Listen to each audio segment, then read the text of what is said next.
নমস্কার বন্ধুরা, কেমন আছেন সবাই? কি অফ কুকিং চ্যানেলে আপনাদের সবাইকে স্বাগত জানিয়ে চলে এসেছি আবারও নতুন একটা রেসিপি নিয়ে। তো মটরশুঁটি সবাই আমরা তৈরি করি, তো আজকে একটু অন্য ধরনের আমি দেখাবো। তো আমি আশা করব আপনারা সবাই এটা বানাবেন, একবার তো অন্তত ট্রাই করবেন। তো দেখুন আমি কেমন করে বানাচ্ছি। প্রথমে আমি 250 গ্রাম মটরশুঁটিকে হালকা একটু নুন দিয়ে সেদ্ধ করে উঠিয়ে নিচ্ছি।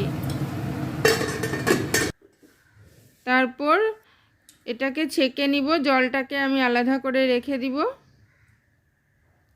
তো সেদ্ধ হয়ে গেছে। একদিকে আমি কড়াইতে তেল গরম করে নিচ্ছি। কড়াইতে তেল গরম করে বেশ খানিকটা রসুন দিয়ে রসুনটাকে ভাজা হয়ে যাওয়ার পর দিয়ে দিচ্ছি পেঁয়াজ। পেঁয়াজও ভাজা হয়ে যাওয়ার পর দিলাম টমেটো।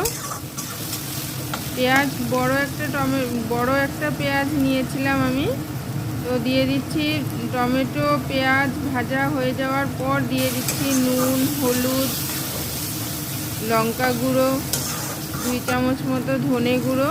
তারপরে সবগুলোকে আমি ভালো করে ভেজে নিচ্ছি। ভেজে নিয়ে তারপর আমি ছেড়ে দিচ্ছি দুটো আলু কুচি করে রেখেছি, বড় বড় টুকরা করে রেখেছিলাম, তো ওগুলো দিয়ে দিলাম। দিয়ে এখন আবার একসঙ্গে ভাজবো। মিডিয়াম স্টিমে রেখে একটু সময় ঢাকা দিয়ে দিয়ে ভাজবো। একটু খুলে খুলে একটু নাড়তেও হবে মাঝে মাঝে।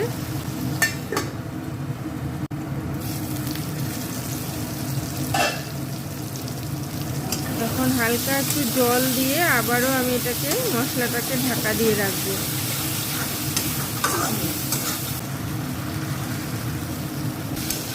তো মশলাগুলো ছাড়ার সময় খেয়াল করে ছাড়তে হবে। একটা একটা মশলা ভাজা হয়ে যাওয়ার পরই নেক্সটটা ছাড়তে হবে। যেমন রসুন ভাজা হয়ে গেলে তারপর দিতে হবে পেঁয়াজ।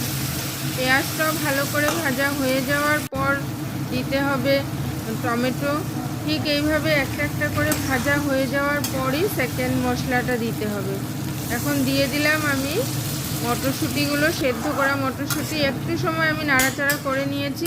মটরশুঁটি খুব বেশি ভাজা করলে আবার শক্ত হয়ে যায়, তো সেদ্ধ করাই ছিল।